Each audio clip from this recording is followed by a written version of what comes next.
શહેરના જાણીતા વૃદ્ધાશ્રમ છેલ્લો આશરોનું આ દ્રશ્ય, જ્યાં આકાશ નામનો એક 40 વર્ષીય વ્યક્તિ પોતાની 75 વર્ષીય માને મૂકવા માટે આવ્યો હતો. રિસેપ્શન પર બેઠેલી છોકરી અને આકાશની વચ્ચે દલીલ ચાલી રહી હતી. જુઓ મેડમ, મારી વાત સમજવાની કોશિશ કરો. મારી પાસે એટલો સમય નથી કે ફરીવાર મારી મમ્મીને અહીં લઈને આવી શકું. એટલા માટે તમે અમને આજે જ એડમિશન આપી દો. તમે કહો તો હું હમણાં ને હમણાં 1 લાખનો ચેક બનાવીને તમને આપી દઉં. બસ તમે મારી મમ્મીને અહીં રાખી લો. અરે સર, હું એકવાર તમને કહી ચૂકી છું ને કે કોઈ પણ હાલતમાં તમારા મમ્મીને આજને આજ એડમિશન નહીં આપી શકીએ. આ વૃદ્ધાશ્રમના સંચાલિકા હમણાં શહેરથી બહાર ગયા છે અને કાલે સાંજ સુધી પાછા આવશે. એટલા માટે તમે હમણાં જાઓ અને કાલે તમારા માતાજીને લઈને આવી જજો. રિસેપ્શન પર બેઠેલી છોકરીએ કહ્યું. તો આકાશ ખૂબ જ મુશ્કેલીથી પોતાના ગુસ્સાને કાબૂ કરતા બોલ્યો, અરે મેડમ, હું તમારી વાત સમજું છું, પણ મારી પણ મજબૂરી છે. અમે લોકો ખૂબ જ દૂરથી આવ્યા છીએ. 3 દિવસ પછી મારી અમેરિકાની ફ્લાઇટ છે. હજી તો મારે બધી તૈયારીઓ કરવાની છે. પ્લીઝ મારી પરિસ્થિતિને સમજવાની કોશિશ કરો. હજી આ વાતો ચાલી જ રહી હતી કે એટલામાં આકાશનો મોબાઈલ વાગ્યો. તેના બોસનો ફોન હતો. હલો, હા સર, આકાશે કહ્યું. તો સામેથી અવાજ આવ્યો, આકાશ, તે હજી સુધી મને ડોક્યુમેન્ટ્સ ઈમેલ નથી કર્યા? તે કહ્યું હતું કે આજ બપોર સુધી તું બધા જ ડોક્યુમેન્ટ્સ મને ઈમેલ દ્વારા મોકલી આપીશ. હા હા સર, હું હમણાં જ મોકલી દઉં છું, આકાશે હળબળાહટમાં કહ્યું. એટલે તેના બોસ બોલ્યા, પણ આકાશ, તું તારા કામ પ્રત્યે આટલો બેદરકાર કઈ રીતે હોઈ શકે? ના સર, વાત એમ છે કે હું હમણાં એક મુશ્કેલીમાં ફસાઈ ગયો હતો. હું હમણાં જ તમને, આકાશ પોતાની સફાઈમાં કંઈક કહે એ પહેલાં જ સામેથી ફોન કપાઈ ગયો. ચિંતા અને પરેશાનીમાં ડૂબેલો આકાશ પોતાનું માથું પકડીને ખુરશી પર બેસી ગયો. પોતાના દીકરાને આવી રીતે તણાવગ્રસ્ત જોઈને પાસે બેઠેલા રેણુકાબેન પણ વ્યાકુળ થઈ ગયા. આકાશે ફરીવાર તે છોકરીને કહ્યું, મેડમ, તમે જોઈ જ રહ્યા છો ને કે હું કેટલી મુશ્કેલીઓમાં ફસાયેલો છું. એક બાજુ પત્ની, બાળકો અને ઘરની મુશ્કેલીઓ, તો બીજી બાજુ વિદેશની નોકરી. મારા ભવિષ્યનો સવાલ છે મેડમ, પ્લીઝ કંઈક કરો. તમે વૃદ્ધાશ્રમના મેનેજરને ફોન લગાડો, હું તેમની સાથે વાત કરી લઉં. જી નહીં, એવું અત્યારે સંભવ નથી. મેડમનો ફોન આઉટ ઓફ રેન્જ છે. એવું કહેતા તે છોકરીએ અવાજ દીધો, રાજુ, અહીં આવજે તો. ત્યારે 25-30 વર્ષનો એક યુવક તેની સામે હાજર થયો. કહો મેડમ. રાજુ, આ બંને માટે ચા પાણી અને રાત્રે અહીં સૂવાની વ્યવસ્થા કરી દે. ખૂબ જ દૂરથી આવ્યા છે. ઠીક છે મેડમ, હમણાં કરાવી દઉં છું. એવું કહીને રાજુ પાછો અંદર જતો રહ્યો. આ સાંભળીને આકાશ હેરાન રહી ગયો. ત્યારે તે છોકરી બોલી, જુઓ મિસ્ટર આકાશ, તમે એટલી દૂરથી ફરીવાર ન આવી શકતા હો તો તમે બંને આજ રાત માટે અહીં જ રોકાઈ જાઓ. પણ મેડમ, મને ખૂબ જ પરેશાની થઈ જશે. અરે, મેં કહ્યું ને કે તમે રાત્રે અહીં રોકાઈ શકો છો. તમે રૂમ નંબર 4માં જતા રહો. કોઈ વસ્તુની જરૂરત હોય તો જાણ કરી દેજો. તે છોકરીના કહેવા પર આકાશ ઉદાસ મનથી પોતાની માને લઈને રૂમમાં જતો રહ્યો, જ્યાં રાજુએ જમીન પર ગાદલા પાથરીને તેમના માટે રાત્રે રોકાવાની વ્યવસ્થા કરી દીધી હતી. સાહેબ, હું થોડી જ વારમાં ચા નાસ્તો લઈને આવું છું. ત્યાં સુધી તમે હાથ મોઢું ધોઈને ફ્રેશ થઈ જાઓ. બાજુમાં જ બાથરૂમ છે. એટલું કહીને રાજુ રસોડામાં જતો રહ્યો.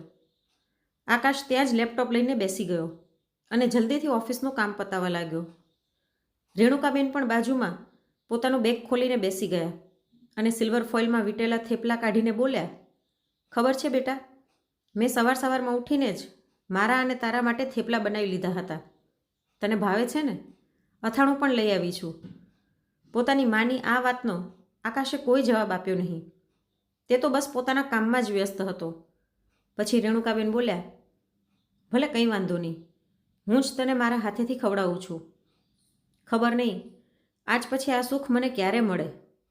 એટલું કહેતા કહેતા તેમનો સ્વર ગળગળો થઈ ગયો. જેવો જ થેપલાનો એક ટુકડો તોડીને તેઓ આકાશને ખવડાવવા ગયા તો આકાશ ગુસ્સાથી બોલ્યો, શું છે મમ્મી, તમારે તો કોઈ બીજું કામ છે નહીં. મારે હજી ઘણું બધું કામ પૂરું કરવાનું છે. તમે જ ખાઈ લો થેપલા, મને અત્યારે ભૂખ નથી. દીકરાની આ વાત સાંભળીને રેણુકાબેન ડઘાઈ ગયા અને ચૂપચાપ તે થેપલા પાછા બેગમાં મૂકી દીધા. પછી બોલ્યા, ઠીક છે બેટા, તને જીવનમાં ખૂબ જ પ્રગતિ મળે, ખૂબ જ મોટો માણસ બની જાય. મારી ભગવાનથી આ જ પ્રાર્થના છે. થોડીવાર આમ જ બેઠા બેઠા રેણુકાબેન પોતાના ભૂતકાળમાં ખોવાઈ ગયા. 22 વર્ષના રેણુકાબેન જ્યારે લગ્ન કરીને પોતાના સાસરે આવ્યા હતા ત્યારથી તેમને જવાબદારીઓના ભાર નીચે દબાવી દેવામાં આવ્યા હતા. ઘરમાં ઘણા બધા સદસ્યો હતા. એક નણંદ હતી જે પોતાના પતિને લઈને પોતાના પિયરમાં જ બેઠેલી હતી. તેનો પતિ સાસુનો ખૂબ જ લાડલો હતો. એના સિવાય તેમના એક જેઠ અને જેઠાણી પણ હતા. પરંતુ જેઠાણી રૂપિયાવાળા ઘરમાંથી આવી હતી અને જેઠ પણ ખૂબ સારું કમાતા હતા. એટલા માટે જેઠાણી સાસુની બિલકુલ પરવાહ કરતી નહોતી. એટલે સાસુમાનો બધો રૂઆબ રેણુકાબેન ઉપર જ ચાલતો હતો. રેણુકાબેનના પતિ એક નાની મોટી પ્રાઇવેટ નોકરી કરતા હતા. કંઈ ખાસ કમાઈ નહોતા શકતા. ઘરનો ખર્ચો સસરા અને જેઠની કમાણીથી જ ચાલતો હતો. આ બધાના કારણે રેણુકાબેનની સ્થિતિ એક નોકરાણીથી વધારે નહોતી પોતાના સાસરામાં. એટલું પણ ઓછું હતું કે વિવાહના ઘણા વર્ષો વીતી ગયા હતા પણ રેણુકાબેનનો ખોળો ભરાણો નહોતો. મનની પીડા ત્યારે વધી જતી જ્યારે સાસરાવાળા પણ તેમને વાંજણી હોવાના મેણા સંભળાવતા હતા. આખરે વિવાહના 12 વર્ષ પછી ભગવાને તેમની પ્રાર્થના સાંભળી અને તેમને સંતાન સુખની પ્રાપ્તિ થઈ. પરંતુ તેમનો દીકરો હજી 1 મહિનાનો જ થયો હતો કે તેમના પતિનું એક રોડ એક્સિડન્ટમાં અવસાન થઈ ગયું. રેણુકાબેન અંદરથી પૂરી રીતે ભાંગી પડ્યા હતા. હવે તેમના જેઠ જેઠાણી પણ પરિવારથી અલગ થઈ ગયા. સાસુ સસરા પણ થોડા સમય બાદ સ્વર્ગ સિધાવી ગયા. નણંદ અને નણદોઈએ અલગ ઘર બનાવી લીધું. રેણુકાબેન પોતાના દીકરાની સાથે બિલકુલ એકલા રહી ગયા. પરંતુ તેમણે હિંમત હારી નહીં.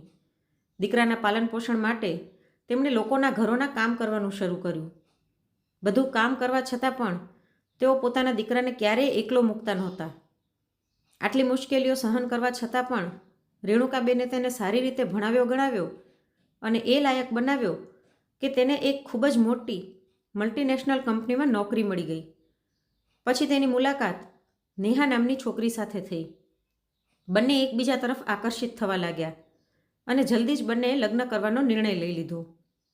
નેહા મોડર્ન વિચારની છોકરી હતી. ઘરનું કામ કરવું તેને જરાય પણ પસંદ નહોતું. જ્યાં ઘરનું બધું જ કામ રેણુકાબેનને જ કરવું પડતું હતું ત્યાં આખો દિવસ હરવું ફરવું, બહેનપણીઓ સાથે શોપિંગ પર જવું અથવા તો પોતાના મમ્મી પપ્પાના ઘરે જતા રહેવું, આ જ તેની દિનચર્યા હતી. કોઈક દિવસ ઘર પર રહેતી તો બહેનપણીઓને બોલાવીને કીટી પાર્ટી કરતી રહેતી. આ બધું રેણુકાબેનને જરાય ગમતું નહોતું. પરંતુ કહે તો પણ કોને? વહુને સમજાવવા લાગતા તો સામો જવાબ સાંભળવા મળતો હતો અને દીકરો પત્ની ઘેલો હતો. એટલે જેમ તેમ જિંદગીની ગાડી ચાલી રહી હતી. સમય આમ જ વીતવા લાગ્યો. આકાશ અને નેહાના લગ્નને હવે 12 વર્ષ વીતી ગયા હતા. રેણુકાબેનને 2 પૌત્ર હતા, એક 10 વર્ષનો અને બીજો 8 વર્ષનો. નેહાના પિયરવાળા અમેરિકામાં શિફ્ટ થઈ ગયા હતા એટલે નેહાએ પણ હવે રટ લગાવતી હતી કે તેને પણ અમેરિકામાં જઈને વસવું છે. ત્યાંની હાઈફાઈ જિંદગીના મજા લેવા છે.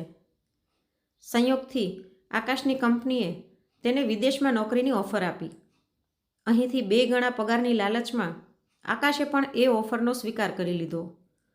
તેની પત્ની નેહા અને બંને બાળકો તો જાણે ખુશીથી ફૂલાઈ ગયા હતા. આકાશ પોતાની મમ્મી રેણુકાબેનને પણ સાથે લઈને જવા માગતો હતો પરંતુ તેમના વિઝા રિજેક્ટ કરી નાખવામાં આવ્યા. એટલે આકાશ પરેશાન થઈ ગયો કે હવે શું કરવામાં આવે. અહીં તેની પત્ની નેહા અમેરિકા જવાની જીદ પર અડગ હતી. તેણે ઉપાય આપ્યો કે હમણાં પૂરતા મમ્મીજીને વૃદ્ધાશ્રમમાં મોકલી દઈએ અને 1 વર્ષ પછી ફરીવાર વિઝા માટે એપ્લાય કરીશું અને પછી તેમને અમેરિકા સાથે લઈ જઈશું. પરંતુ આવતા વર્ષે પણ વિઝા ના મળ્યા તો? આકાશે કહ્યું એટલે નેહા બોલી, અરે તો શું થયું? જોકે હું તો કહું છું કે તેમના માટે વૃદ્ધાશ્રમ જ ઠીક રહેશે. તેઓ આપણી સાથે વિદેશ જઈને શું કરશે? અને તમારે પણ તમારી મા વિશે વિચારી વિચારીને પરેશાન થવાની બદલે પોતાની આવવાવાળી જિંદગી પર ધ્યાન દેવું જોઈએ. આ સમય પ્રેક્ટિકલ થઈને વિચારવાનો છે. ભાવનાઓમાં વહીને આટલી સારી તક મૂકી ન દેતા. આકાશને પણ આ વાત ઠીક લાગી અને પોતાની મમ્મીને વૃદ્ધાશ્રમ મોકલવા માટે તૈયાર થઈ ગયો. ચા બિસ્કિટ લઈ આવ્યો છું માતાજી. રાજુના અવાજથી રેણુકાબેનની તંદ્રાભંગ થઈ અને તેઓ વર્તમાનમાં આવી ગયા. રેણુકાબેન ચાનો કપ ઉપાડીને ચા પીવા લાગ્યા અને આકાશને કહ્યું, બેટા, કમસે કમ ચા તો પી લે. શું મમ્મી, એક તો હું આટલી પરેશાનીમાં છું અને તમને ખાવા પીવાનું સૂજી રહ્યું છે. આજે કામ પૂરું કરીને ન આપ્યું તો બોસ મને ખૂબ જ ખીજાશે અને અહીં ઇન્ટરનેટની રેન્જ પહોંચતી જ નથી. ખબર નહીં આ વૃદ્ધાશ્રમવાળાઓએ પણ પોતાના જ નિયમ બનાવી રાખ્યા છે. હદ છે. એટલું પણ નથી સમજતા કે કોઈ વૃદ્ધ છે અથવા તો બીજા શહેરમાંથી આવ્યા છે તો આ લોકોએ વૃદ્ધોને આશરો દેવો જોઈએ. પરંતુ અહીં તો એક તરફ વૃદ્ધાશ્રમની મેનેજર ફરવા માટે નીકળી ગઈ છે તો બીજી તરફ જે મેડમ અહીં બેઠી છે તે આપણી વાત સાંભળવા જ તૈયાર નથી. જ્યારે આકાશ ગુસ્સામાં આ બધી વાતો બોલી રહ્યો હતો તે સમયે દરવાજા પર તે છોકરી ઊભી આ બધી વાતો સાંભળી રહી હતી. ત્યારે અચાનક તેને પોતાની સામે જોઈને આકાશ પોતાની વાત પર ઢાંક પીછોડા કરતા બોલ્યો, અરે હું તો બસ એમ જ. રહેવા દો મિસ્ટર આકાશ, હું જાણું છું આ રીતના વાતાવરણમાં કોઈ પણ વ્યક્તિ ચીડચીડું થઈ જાય. તમે મારી સાથે ચાલો, મારે તમારી સાથે કંઈક વાત કરવી છે. એવું કહીને તે છોકરી રૂમની બહાર નીકળી ગઈ. આકાશને લાગ્યું કે કદાચ તે વધારે રૂપિયાની ડિમાન્ડ કરશે એટલે બહાર નીકળતા જ બોલ્યો, જુઓ મેડમ, જો તમે કહો તો હું 1 લાખની બદલે 1.5 લાખ રૂપિયાનો ચેક આપી દઉં. ત્યારે છોકરી બોલી, જી નહીં મિસ્ટર આકાશ, રૂપિયાની તો વાત છે જ નહીં. મને હેરાની તો બસ એ વાતની છે કે નાનપણમાં તમારી પાછળ તમારી માએ ખબર નહીં કેટલા જરૂરી કામ પડતા મૂક્યા હશે, કેટલી રાતો જાગીને વિતાવી હશે અને તમે તેમના માટે અહીં 1 રાત પણ નથી વિતાવી શકતા. આ સાંભળીને આકાશની આંખો શરમથી નીચે નમી ગઈ. પછી તે છોકરી બોલી, ચલો હું તમારી આ સમસ્યા પણ હલ કરી આપું. હું તમારી માતાજીને હમણાં ને હમણાં એડમિશન અપાવડાવી દઉં. પરંતુ શું મેડમ? પરંતુ મિસ્ટર આકાશ, તમારે મારું એક નાનકડું કામ કરવું પડશે. એ છોકરીની આ વાત સાંભળીને આકાશ તેને પ્રશ્નવાચક નજરથી જોવા લાગ્યો. એટલે તે છોકરી બોલી, અહીં વૃદ્ધાશ્રમમાં રતિલાલ નામના એક વૃદ્ધ વ્યક્તિ રહે છે. તમારે ફક્ત તેમનો પૌત્ર બનવાનું નાટક કરવું પડશે. આ સાંભળીને આકાશ હેરાન રહી ગયો.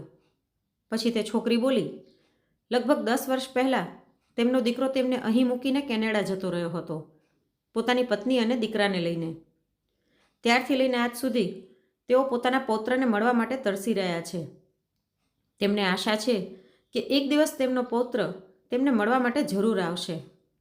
પરંતુ મિસ્ટર આકાશ, આજે તેમની તબિયત ખૂબ જ વધારે ખરાબ છે. મને નથી લાગતું કે હવે તેમની પાસે વધારે સમય છે. જો થઈ શકે તો અમારું આ નાનકડું કામ કરી આપો. ફક્ત એક નાટક જ કરવાનું છે, પરંતુ વિચારો, પોતાના પૌત્રને એક નજર જોવા માટે હરપળ તરસથી તેમની આંખોને કેટલો આનંદ મળી જશે. તમે મારું આ કામ કરી આપો, હું તમારી માતાજીનું હમણાં જ એડમિશન કરાવી દઈશ. આ વાત સાંભળીને આકાશે કહ્યું, પરંતુ મેડમ, મને તો તેમના પૌત્ર વિશે કંઈ જ ખબર નથી. તેનું નામ શું છે, તે એમને શું કહીને બોલાવે છે? અરે મિસ્ટર આકાશ, તમારે એમને કંઈ પણ કહેવાની જરૂરત નથી. બસ એટલું યાદ રાખજો કે તેમના પૌત્રનું નામ પ્રદીપ છે. હવે તમે મારી સાથે ચાલો. એવું કહેતા તે છોકરી આકાશને રતિલાલના રૂમમાં લઈ ગઈ. રતિલાલના પલંગ પાસે રાખેલી ખુરશી પર ત્યાં જ આશ્રમમાં રહેવાવાળા તેમના એક વૃદ્ધ મિત્ર બેઠા હતા. રતિલાલ, ડૉક્ટરે કહ્યું છે કે દવાઓ સમયસર લેવાથી તબિયત ઠીક થઈ જશે. રતિલાલભાઈના મિત્રએ કહ્યું એટલે રતિલાલભાઈ બોલ્યા, કેટલી વખત ભગવાનને પ્રાર્થના કરું છું કે મને બોલાવી લે, પરંતુ મૃત્યુ છે જે બોલાવવા પર પણ આવતી નથી. ખબર નહીં ઈશ્વર મારી આ વાત શું કામે નથી સાંભળતા. રતિલાલભાઈના હૃદયમાં છુપાયેલું દર્દ તેમના શબ્દો દ્વારા બહાર આવવા લાગ્યું. અચ્છા રતિલાલ, હું હમણાં થોડી વારમાં આવું, એમ કહીને તેમના મિત્ર ત્યાંથી ઊભા થઈને જતા રહ્યા. દરવાજા પર ઊભો આકાશ રતિલાલભાઈની બધી વાતો સાંભળી રહ્યો હતો. ત્યારે તે છોકરી આકાશને લઈને અંદર આવી. આકાશે જોયું કે પલંગ પર એક વૃદ્ધ વ્યક્તિ કંકાળના રૂપમાં પડ્યા હતા. ગાલ સાવ અંદર બેસી ગયા હતા. વૃદ્ધ આંખો જાણે રાડો પાડીને તેમના દુઃખ અને પીડાની કહાની કહી રહી હતી. પરંતુ તેમનો આવતો જતો શ્વાસ તેમના જીવિત હોવાનું પ્રમાણ આપી રહ્યો હતો. તેમની પાસે જઈને તે છોકરી બોલી, દાદા જુઓ તો, કોણ આવ્યું છે તમને મળવા? એટલે રતિલાલભાઈએ પોતાની આંખો ધીરેથી ખોલી અને બોલ્યા, કોણ છે બેટા? એટલે તે છોકરીએ કહ્યું, જુઓ દાદા, તમારો પૌત્ર પ્રદીપ આવ્યો છે. શું, મારો પ્રદીપ આવી ગયો? એવું કહેતા દાદાની આંખોમાં એક ચમક આવી ગઈ. હા દાદા, તમારો પૌત્ર કેનેડાથી ખાસ તમને મળવા માટે આવ્યો છે. મારો દીકરો આવી ગયો મને મળવા? આટલા દિવસ સુધી તને મારી યાદ ન આવી? કેટલો મોટો થઈ ગયો છે રે તું. તેની તરફ નજર નાખતા રતિલાલભાઈના વૃદ્ધ શરીરમાં જાણે જીવ પાછો આવી ગયો. તે છોકરીએ તેમને ટેકો દઈને પલંગ પર બેઠા કર્યા અને બોલી, દાદા, કાલે તમારા પૌત્રની પાછી જવાની ફ્લાઇટ છે, એટલા માટે આજે તમે તેની સાથે ધરાઈને વાતો કરી લો. એટલું કહીને તે છોકરી રૂમની બહારે જતી રહી અને આકાશ પાસે રાખેલી ખુરશી પર બેસવા ગયો ત્યારે રતિલાલભાઈ બોલ્યા, ત્યાં નહીં બેટા, અહીં મારી પાસે બેસ. આકાશ કંઈક અસહજ મહેસૂસ કરી રહ્યો હતો, પરંતુ ફરીવાર તેને છોકરીની કહેલી વાત યાદ આવી એટલે તે ચૂપચાપ તેમના પલંગ પર બેસી ગયો. મને વિશ્વાસ હતો પ્રદીપ બેટા, એકને એક દિવસ તું જરૂર આવીશ, એટલે જ ભગવાન મારા શરીરમાંથી પ્રાણ નહોતા કાઢી રહ્યા. તને જોવા માટે જ હું અત્યાર સુધી જીવિત હતો. પરંતુ બેટા, તું કાલે જ પાછો જતો રહીશ? કેટલા વર્ષો મેં તારી રાહ જોઈ છે અને મળવા માટે ફક્ત થોડાક જ કલાક. બોલતા બોલતા વચમાં જ રતિલાલભાઈ હાંફવા લાગ્યા, પરંતુ પૌત્રને મળવાનો ઉત્સાહ એટલો હતો કે બધી કમજોરી ભૂલીને ફરીવાર વાતો કરવા લાગ્યા. અચ્છા, એક વાત કહે બેટા, તારા પપ્પા કેમ છે? એને ક્યારે મારી યાદ આવે છે કે નહીં? કેટલા વર્ષો થઈ ગયા તેને પણ જોયો નથી. આ વાત સાંભળીને આકાશ કંઈ બોલી ન શક્યો. પછી રતિલાલભાઈ બોલ્યા, તારી મમ્મી તો ઠીક છે ને? હા હા દાદા, બધા બરાબર છે. ખબર છે બેટા, અહીં વૃદ્ધાશ્રમમાં ઘણી વખત લોકો મીઠાઈ વહેંચવા આવે છે. કાલે પણ કોઈકના પૌત્રનો જન્મદિવસ હતો તો તેમણે વૃદ્ધાશ્રમના બધા લોકોમાં પેંડા વેચ્યા. તે જ ક્ષણે મારી આંખોની સામે તારા નાનપણની યાદો નાચવા લાગી. એવું કહેતા રતિલાલભાઈએ પાસે પડેલી એક નાનકડી વાટકી ઉપાડી જેમાં એક પેંડો રાખેલો હતો અને આકાશને આપતા તેઓ બોલ્યા, બેટા, આ પેંડો મેં તારા માટે જ રાખ્યો હતો. આકાશે મને તે પેંડો ઉપાડ્યો એટલે રતિલાલભાઈના પોપલા ચહેરા પર હળવી મુસ્કાન આવી ગઈ અને બોલ્યા, બેટા, તને યાદ છે જ્યારે તું સાવ નાનો હતો ને ત્યારે આખો દિવસ મારી આજુબાજુ જ ફરતો રહેતો હતો. તને પેંડા ખૂબ જ ભાવતા હતા, પરંતુ તારી મમ્મી તને વધારે પેંડા ખાવાથી મનાઈ કરતી હતી. એટલા માટે રોજ સાંજે પાર્કમાં ચક્કર મારવાના બહાને તું મારો હાથ પકડીને બજાર લઈ જતો અને મીઠાઈની દુકાનમાંથી પેંડા લઈને ખાતો. તે દરમિયાન તું એક ક્ષણ માટે પણ મારો હાથ મૂકતો નહોતો અને ત્યારબાદ તે મારો હાથ એવો મૂકી દીધો કે ફરીવાર ક્યારેય પકડ્યો જ નહીં. પોતાના વૃદ્ધ ધ્રુજતા હાથો તરફ જોઈને રતિલાલભાઈએ કહ્યું. એટલે આકાશ બોલ્યો, નાના દાદા, એવી વાત નથી. જિંદગીમાં પરેશાનીઓ ઘણી છે, પરંતુ છતાં પણ જુઓ, હું તમને મળવા આવ્યો છું ને. પરંતુ કામને પણ સમય દેવો પડે ને દાદા. હવે પોતાના કામને સમય દેવાની કોશિશ કરીએ તો સંબંધોને સમય નથી આપી શકતા, અને જો સંબંધો પર ધ્યાન આપીએ તો કામ છૂટવા લાગે છે. હા બેટા, ભૂલ તો અમારી જ છે. અમે કામના ભારને સંબંધ સમજતા હતા અને સંબંધોને ભાર. આ સાંભળીને આકાશ નજરો નીચી કરીને ચૂપચાપ બેસી રહ્યો. પછી રતિલાલભાઈ બોલ્યા, પરંતુ બેટા, મને ખુશી છે કે કમસે કમ તું મને મળવા તો આવ્યો.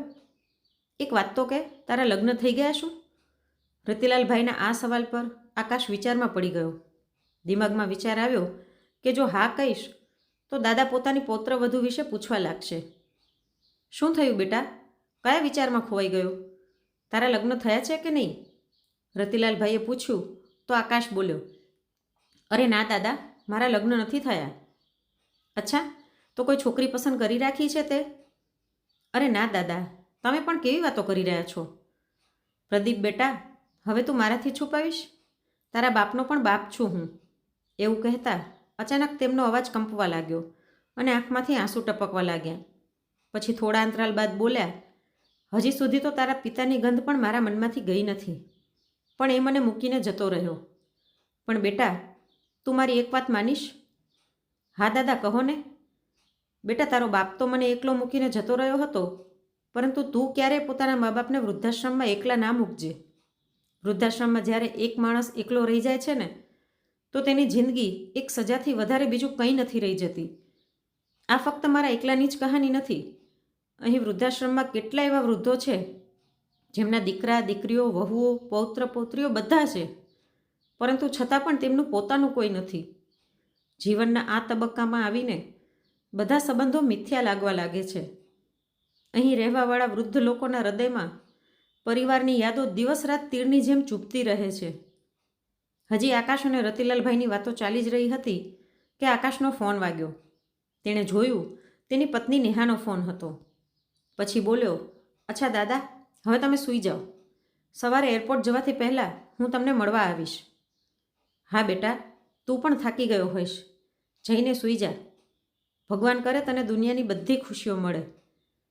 આકાશ રતિલાલભાઈને પગે લાગ્યો, આશીર્વાદ લીધા અને ઉદાસ પગલે દરવાજા તરફ વધ્યો. પરંતુ જેવો જ તે દરવાજાની ચોખટ પાર કરવા ગયો, એ જ સમયે એક ઘૂંટાયેલી હૃદય વિદારક ચીસ તેને સંભળાણી. એ અવાજે તેના હૃદયને ભયભીત કરી નાખ્યું. કોઈ અનહોનીની આશંકાથી તેણે પાછળ વળીને જોયું તો રતિલાલભાઈ પોતાના પલંગ પર નિસ્તેજ થઈને પડી ગયા હતા. આકાશ જલ્દી તેમની પાસે ગયો, તેમને હલાવ્યા, પરંતુ તેમના પ્રાણ પંખેરું તો ઉડી ગયા હતા. તે વૃદ્ધ વ્યક્તિ સાથે કોઈ સંબંધ ન હોવા છતાં પણ તેની આવી હાલત જોઈને આકાશની આંખોમાંથી આંસુ વહી નીકળ્યા. તેણે તરત જ રિસેપ્શનવાળી છોકરીને અવાજ દીધો અને રતિલાલભાઈ વિશે જણાવ્યું. ઘણીવાર સુધી આકાશ ઉદાસ થઈને બહાર બેઠો રહ્યો. ત્યારે ફરીવાર તેનો ફોન વાગ્યો. આકાશે ફોન ઉપાડ્યો તો તેની પત્ની બોલી, અરે, આટલી વારથી ક્યાં છો? તમે તો મમ્મીને વૃદ્ધાશ્રમ મૂકવા ગયા હતા ને, તો પછી હજી સુધી આવ્યા કેમ નહીં? એમાં શું છે નેહા, અહીં વૃદ્ધાશ્રમની સંચાલિકા ઉપસ્થિત હતી નહીં, જે કારણથી મમ્મીનું એડમિશન નથી થઈ રહ્યું. એટલા માટે ત્યારે જ આકાશની વાતને વચ્ચે કાપીને નેહા બોલી, અરે કમાલ કરો છો તમે પણ. આજે એડમિશન નહોતું થયું તો કાલે થઈ જાત. એના માટે તમારે ત્યાં રોકાવાની શું જરૂરત હતી? તમારે મમ્મીને ત્યાં જ મૂકીને પાછા આવી જવું જોઈતું હતું ને. 3 દિવસ પછી આપણી ફ્લાઇટ છે અને તમે ત્યાં તમારી મા પાસે બેઠા છો. આ તું કેવી વાતો કરી રહી છે નેહા? એ મારી મા છે, એમ કેમ એમને અહીં મૂકીને આવી જાઉં? હું કાલ સવારે જલ્દી અહીંથી નીકળી જઈશ. એટલું કહીને આકાશે ફોન મૂકી દીધો. પછી જ્યારે પોતાની મમ્મી પાસે રૂમમાં ગયો તો તેને ઉદાસ જોઈને રેણુકાબેને પૂછ્યું, શું થયું બેટા, કોઈ ટેન્શન છે શું? આટલી વાર ક્યાં લાગી ગઈ? કાંઈ નહીં મમ્મી, બેઠા બેઠા થાકી ગયો હતો, એટલા માટે બહાર ચક્કર મારવા ગયો હતો. મમ્મી, મેડમે આપણને બહાર હોલમાં બોલાવ્યા છે. હોલમાં શું કરવા બેટા? રેણુકાબેને પૂછ્યું તો આકાશે કહ્યું, જમવા માટે મમ્મી. આ આશ્રમનો એક નિયમ છે કે અહીં બધા લોકો એકસાથે બેસીને જમે છે. હા બેટા, તે તો સવારથી કંઈ ખાધું જ નથી. ભૂખ લાગી હશે ને, ઉપરથી કામનું ટેન્શન. હાલ પહેલાં જઈને જમી લઈએ. આકાશ પોતાની મમ્મીની સાથે બહાર હોલમાં આવ્યો, જ્યાં એક મોટા ડાઇનિંગ ટેબલ પર જમવાનું રાખેલું હતું. એક એક કરીને બધા વૃદ્ધો ત્યાં આવીને બેસવા લાગ્યા. અમુક વૃદ્ધો તો હરવા ફરવામાં સમર્થ હતા, પરંતુ અમુક વૃદ્ધો એવા હતા જે શરીરથી પૂરી રીતે લાચાર થઈ ગયા હતા. વૃદ્ધાશ્રમમાં કામ કરવાવાળા કર્મચારી ખૂબ જ સેવાભાવથી તેમના માટે જમવાનું થાળીમાં પીરસીને ખવડાવી રહ્યા હતા. આકાશ ખૂબ જ ધ્યાનથી આ બધું જોઈ રહ્યો હતો. તે વૃદ્ધો પર એક નજર નાખવા માત્રથી સ્પષ્ટ થઈ ગયું હતું કે તેઓ અહીં સુખી નથી.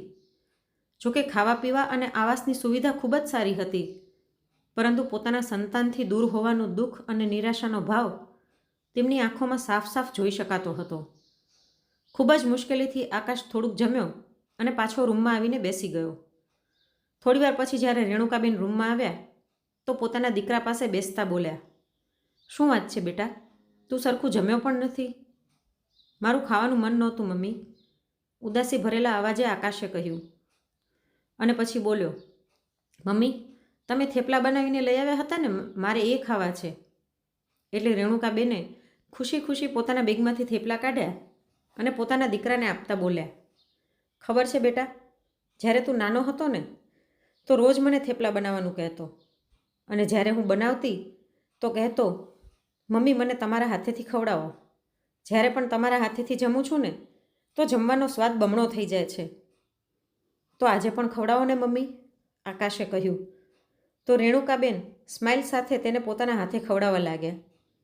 પછી ભાવ વિભોર થતાં આકાશે કહ્યું, મમ્મી યાદ છે તમને, જ્યારે નાનપણમાં એક વખત ઉનાળાના વેકેશનમાં આપણે માસીના ઘરે ગયા હતા તો હું ત્યાં ગલીમાં પડોશના છોકરાઓ સાથે છુપમ છુપાઈ રમી રહ્યો હતો. કોઈ ક્યાંક તો કોઈ ક્યાંક સંતાયું હતું. હું પણ છોકરાઓની સાથે પાસેની ગલીમાં જઈને છુપાઈ ગયો હતો. થોડીવારમાં બાકી બધા છોકરાઓ તો ભાગી ગયા, પરંતુ હું ત્યાં ગલીઓમાં જ ફરતો રહ્યો, કેમ કે માસીનું ઘર ક્યાં છે મને કંઈ સમજાતું જ નહોતું. એ ઘટના યાદ કરીને રેણુકાબેન બોલ્યા, હા બેટા, ક્યાં ક્યાં નહોતો શોધ્યો મેં તને. બપોરથી સાંજ થઈ ગઈ અને સાંજથી રાત, પણ તું ક્યાંય મળ્યો નહીં. જે દીકરાને અમુક ક્ષણ માટે પણ હું મારી નજરોથી ઓझલ થવા દેતી નહોતી, એ દીકરો કેટલાય કલાકોથી ગાયબ હતો. હું પાગલોની જેમ તને બધે શોધી રહી હતી. ગલીઓમાં ભટકતા ભટકતા આખરે અંધારામાં તું સામેથી આવતો મને દેખાણો, ત્યારે મારા જીવમાં જીવ આવ્યો હતો. હા મમ્મી, મને યાદ છે. મને જોતાં જ તમે દોડતા દોડતા મારી પાસે આવ્યા અને મને પોતાના ગળે લગાડી લીધો હતો. કેટલા રોયા હતા તમે તે સમયે.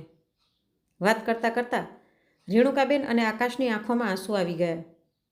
ઘણો સમય વીતી ગયો હતો મા દીકરાને આવી રીતે એકસાથે બેસીને વાતો કરે. જ્યારથી આકાશના લગ્ન થયા હતા ત્યારથી લઈને આજ સુધી તો તે ફક્ત પોતાની પત્ની, બાળકો અને નોકરીમાં જ વ્યસ્ત રહેતો હતો. મા પાસે બેસવાનો ના તો તેની પાસે સમય હતો અને ના ત્યારે તેને જરૂર મહેસૂસ થઈ હતી. વાતો કરતાં કરતાં આકાશ પોતાની મમ્મીના ખોળામાં માથું રાખીને જ સૂઈ ગયો. રૂમની બહાર ઊભી રિસેપ્શનવાળી છોકરી ઘણા સમયથી આ બધું ચૂપચાપ જોઈ રહી હતી. રેણુકાબેન ઘણીવાર સુધી આકાશના માથામાં હાથ ફેરવતા રહ્યા અને પછી બેઠા બેઠા જ સૂઈ ગયા. બીજા દિવસે સવારે આકાશની નીંદર ઉડી તો 8 વાગી રહ્યા હતા. ઘડિયાળ જોતાં જ તે ચોંકી ગયો અને રેણુકાબેનને જગાડીને બોલ્યો, મમ્મી મારે તો મોડું થઈ ગયું છે, ઓફિસ પણ જવાનું હતું. ઉતાવળમાં તે પોતાના બેગમાં બધો સામાન રાખવા લાગ્યો અને રિસેપ્શન પર બધી ફોર્માલિટી પૂરી કર્યા બાદ જેવો જ જવા માટે તૈયાર થયો તો રેણુકાબેન બોલ્યા, બેટા પોતાનું ધ્યાન રાખજે, રસ્તામાં રોકાઈને કંઈક ખાઈ લેજે, નહીંતર મને તારી ચિંતા થતી રહેશે. ઠીક છે મમ્મી, હવે હું જાઉં છું. એટલું કહીને આકાશ ઉતાવળમાં નીકળી ગયો. ત્યાંથી સીધો તે પોતાની ઓફિસે જતો રહ્યો. પરંતુ દિવસભર તેના દિમાગમાં ઉથલપુથલ ચાલતી રહી. તેને એવું લાગી રહ્યું હતું જાણે ઘણું બધું પાછળ છૂટી ગયું હોય. ન ઈચ્છવા છતાં પણ વૃદ્ધાશ્રમમાં રહેવાવાળા વૃદ્ધ લોકોના લાચાર અને નિરાશ ચહેરા વારંવાર તેની આંખોની સામે આવી રહ્યા હતા. રાત્રે જ્યારે આકાશ ઘરે પહોંચ્યો તો ગુમસુમ હતો. એટલે નેહાએ કહ્યું, મૂકી આવ્યા મમ્મીને વૃદ્ધાશ્રમ? એટલે આકાશે હકારમાં માથું હલાવી નાખ્યું. પછી નેહા બોલી, આમ તો સારું જ થયું. આખરે ક્યાં સુધી આપણે તેમનો ભાર ઉપાડીને ફરત. અચ્છા તમે હાથ મોઢું ધોઈ લો, જમવાનું તૈયાર જ છે. પત્નીની વાતો સાંભળીને આકાશ હેરાનીમાં પડી ગયો. અત્યાર સુધી તો તેના મનમાં મૂંઝવણ ચાલી રહી હતી, પરંતુ હવે કદાચ તેના દિમાગમાં સ્પષ્ટ થઈ ગયું હતું કે તેનું આગલું પગલું શું હશે. અરે શું થયું? હજી સુધી તમે ફ્રેશ થઈને આવ્યા નહીં? જમવાનું ઠંડુ થઈ જશે. તેની પત્નીએ કહ્યું તો આકાશ બોલ્યો, મને ભૂખ નથી, અને ઊભો થઈને રૂમમાં જતો રહ્યો. રાત્રે બધા લોકો સૂઈ ગયા હતા, પરંતુ આકાશની આંખોમાંથી નીંદર ગાયબ હતી. તે રાત તેણે ખૂબ જ મુશ્કેલીથી કાપી. બીજા દિવસે સવાર સવારમાં આકાશ કોઈને પણ કંઈ કહ્યા વગર પોતાની ગાડી લઈને ઘરેથી નીકળી ગયો અને ઠીક 2 કલાક બાદ તે એ જ વૃદ્ધાશ્રમની સામે ઊભો હતો જ્યાં તે પોતાની મમ્મીને મૂકીને આવ્યો હતો.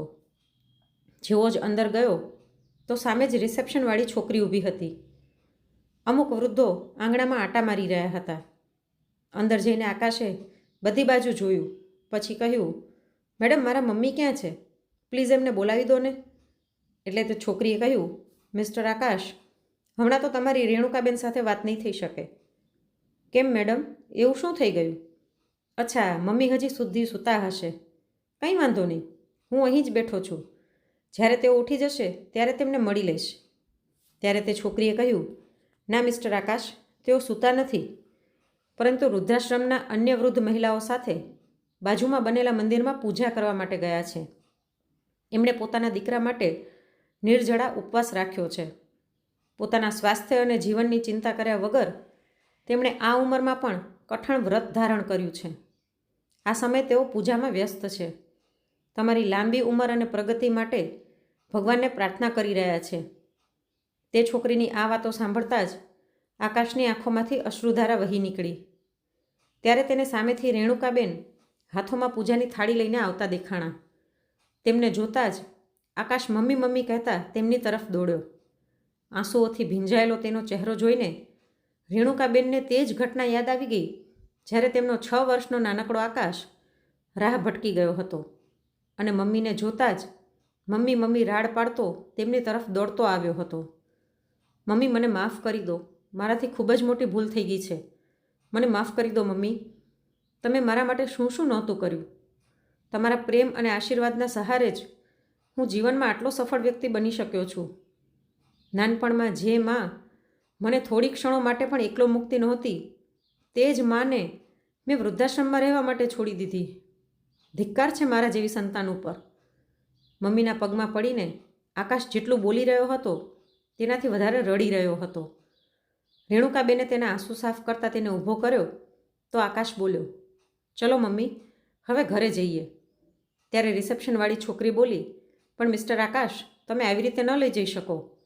એમને વૃદ્ધાશ્રમથી લઈ જવા માટે તમારે મેનેજર ઓફિસમાં જઈને બધી ફોર્માલિટી પૂરી કરવી પડશે.